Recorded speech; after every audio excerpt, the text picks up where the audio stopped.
Enfield is welcoming us today with, of course, Steph. It is for Robbin Road. It's Brad, the mortgage guy, and this is your local look.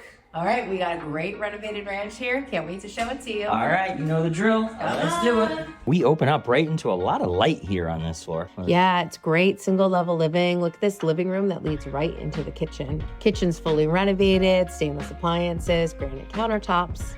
Yard is fully fenced in, vinyl sided, replacement windows. Neighborhood location. And a 2-car garage. All right, I love it. Now, let's go around. How many bedrooms we got in this place? We've got 3 bedrooms and 1 full bath. Check out the primary over here. Right next door is our full bath. Fully renovated. And we go down the hall. These 2 bedrooms are being used as separate offices right now. Lots of flexible options here.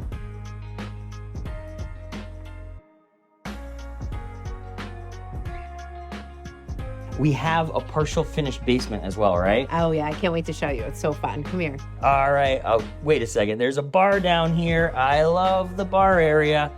Go around the corner here though. There's the laundry area and there's a bonus half bath right here. Folks, if you want a private tour of this place, I'd hurry up because this is going to go quick. Stephanie's information is on the screen. If you want to talk about some financing options, including down payment assistance or time to own funds for this property, hit me up. I'd love to chat. It's Brad, the mortgage guy. We're out of here.